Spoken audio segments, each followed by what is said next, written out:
el congresista Alejandro Mullante de Renovación Popular. Buenas noches, congresista. Bienvenido al Final del Día. Muchas gracias por la invitación.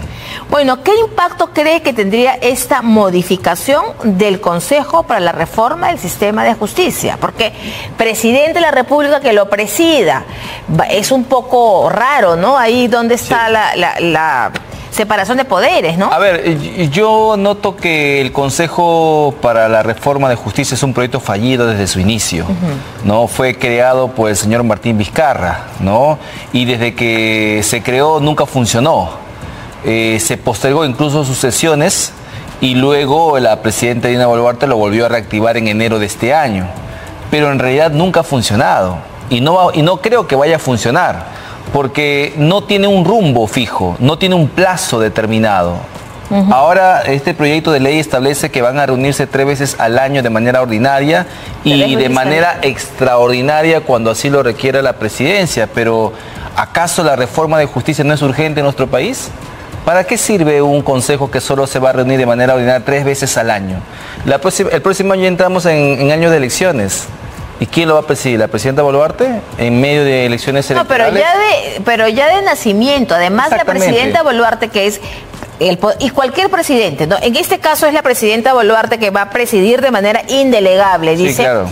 Pero que también tiene procesos en la justicia. Tiene procesos en la justicia, claro. ¿Cómo se explica eso? Obviamente no cae bien, no es idóneo, no es oportuno un proyecto de esta naturaleza, porque están insistiendo con un proyecto fallido, insisto.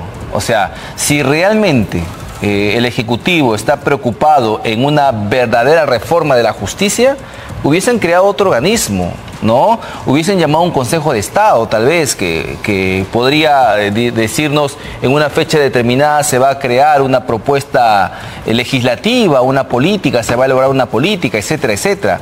Pero aquí en este Consejo de Estado ni siquiera tienen un plazo para elaborar la política que van a implementar. Entonces, cuando estamos urgidos de que haya verdaderas reformas de justicia, surge este pedido. Nos pasean con esto.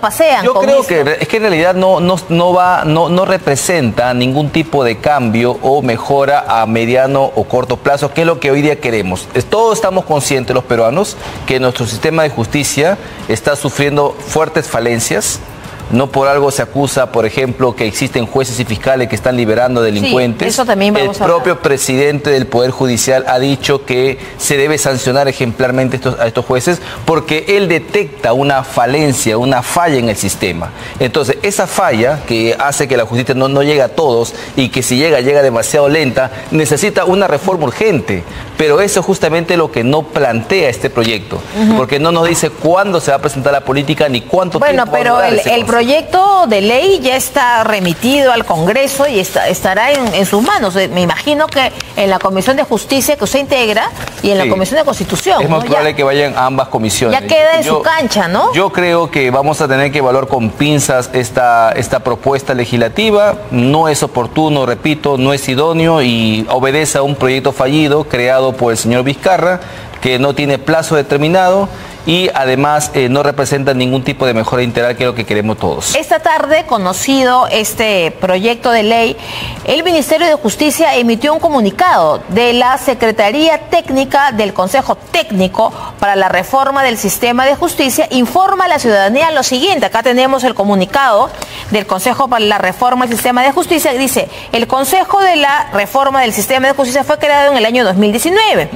El Consejo para la Reforma del Sistema de Justicia se reactivó en enero de este año, convocándose a la 13ª sesión.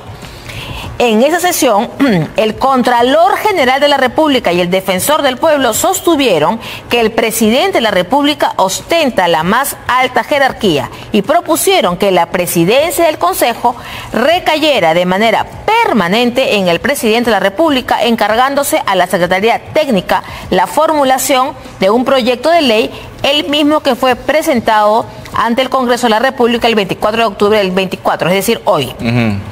El proyecto de ley no responde a una iniciativa del Ejecutivo. Ha sido presentado por la Presidencia de la República en cumplimiento de un acuerdo adoptado en el seno del citado colegiado. Colegiado Es decir, que preside la Presidenta de la República. Es decir, en pocas palabras, lo que está diciendo este comunicado que acabamos de leer es que no es iniciativa de la Presidencia de la República. Están dejando a salvo, digamos, entre comillas, la responsabilidad de que sea ella quien quiera ser juez y parte, digamos, ¿no? Sí, claro. Por eso hacen esta aclaración. Bueno, y la presidencia de ese consejo lo preside la Presidenta Boluarte, además, ¿no? Bueno, en la modificación. Hace una redundancia ahí, ¿no? Claro, pero a ver, repito, este consejo no tiene un plazo y además la última vez que se reunieron, recuerdo, que hicieron una especie de proclama de ideales, ¿no? Que se publicó en los medios oficiales, pero todos fueron como que exhortamos, esperamos, realizamos,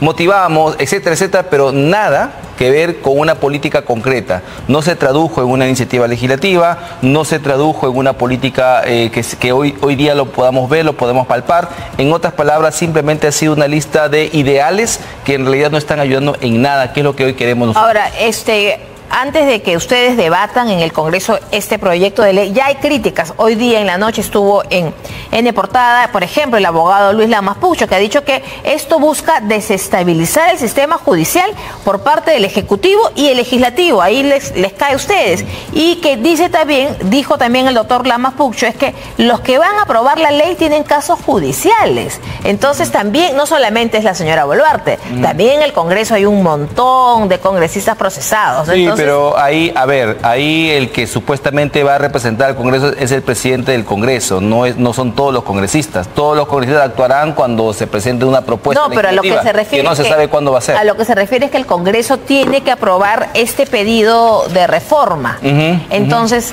ahí tanto la presidenta está como juez y parte y el Congreso, porque claro también hay congresistas procesados. No, si bajo esa lógica no deberíamos aprobar ninguna ley, ¿no? No, pues, pero en cerramos la tienda y nos vamos. En esta concreta. No, yo creo que hay una crítica fundada sobre algunos hechos que se han dado a conocer. Sin embargo, no hay una propuesta, una alternativa frente a la crítica, ¿no? Yo puedo ser muy crítico de todo, pero si no presento alguna propuesta de reforma, entonces ¿de qué estamos hablando? El Poder Judicial por sí mismo no ha podido presentar una propuesta de reforma integral de su propia institución.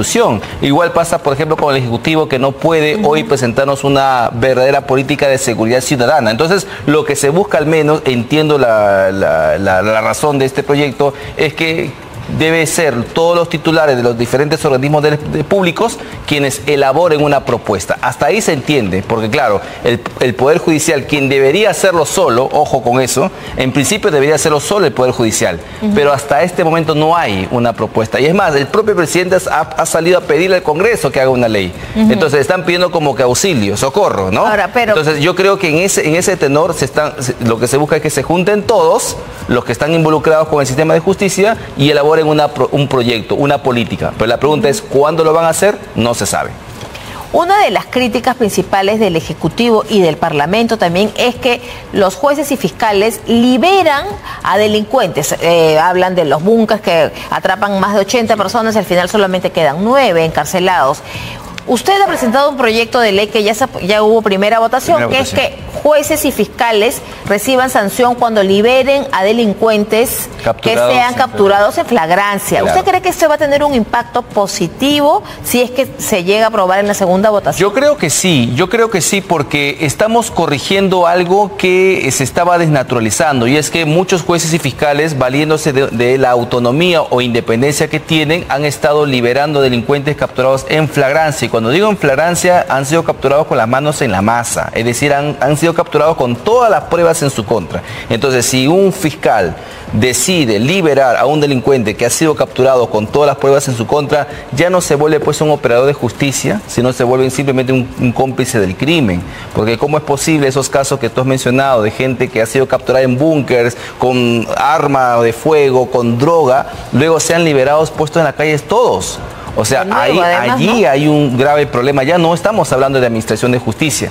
El mismo presidente del Poder Judicial ha pedido una ley para frenar eso. Ahora, este tema de la inseguridad ya está traspasando nuestras fronteras. Estados Unidos, la Cancillería de los Estados Unidos está alertando a sus ciudadanos que se encuentran en el Perú, tanto residentes como turistas, de que tengan cuidado porque hay asaltos, porque te roban el celular, por los sicarios. Y esto realmente es una grave afectación a la imagen del país, ¿no cree usted? Por supuesto que sí, y lo que refleja pues es que todo el sistema está fallando, ¿no?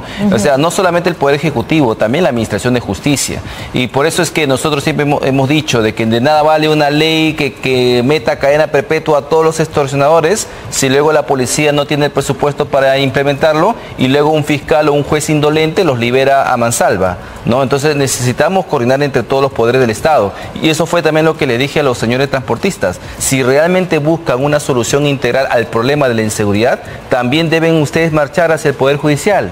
Marchen hacia el Ministerio Público, marchen hacia el Ministerio del Interior. ¿Por qué solo ante el Congreso? Entonces ahí es donde pongo en cuestión el tema. Si realmente buscamos una solución integral y no una ventana para un pantallazo, ¿no es cierto?, para un rédito político, para arrogarme cierta popularidad, obviamente voy a preferir solamente marchar ante el Congreso, que es donde está la Cámara, y no donde están las instituciones que realmente tienen la sartén por el mango, leyes, ¿no? Leyes y leyes. Y leyes se han dado. Claro, por ejemplo, la que tú mencionas ahorita, la de los jueces fiscales, es una. La modificación del crimen organizado es otra que ya está en pero que ellos quieren que se derogue. Bueno, ¿no? Ya eso se explicó hasta la saciedad, que lo que se ha hecho es incluso mejorar la legislación. Se entiende el objeto que ustedes...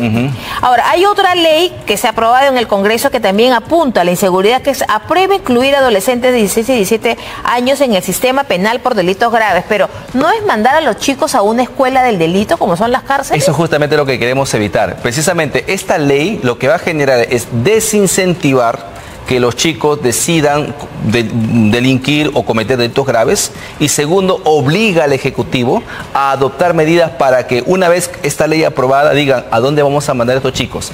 Entonces van a tener que implementar, y esa tarea no es nuestra sino del Ejecutivo enteramente, implementar un penal o un espacio de un penal para recibir a esos chicos. Porque van a tener que hacerlo. Más cárceles para adultos y ahora también más cárceles para adolescentes. Van a tener que implementar un espacio en un penal para poder hacerlo. Tenemos el penal de San Jorge abandonado, ¿no es cierto? Por ahí podríamos comenzar. Veamos, ¿Y pues, por qué sería importante esto? Porque si tú mandas a los chicos a un penal especial, tú ya puedes implementar política de resocialización. Necesitamos recuperar a estos chicos, no perderlos. Si tú los mandas a un penal de mayores que se conviene con todos, se pierden completamente. Así es. Muchísimas gracias, congresista Alejandro Muñante de Renovación Popular, por acompañarnos esta noche.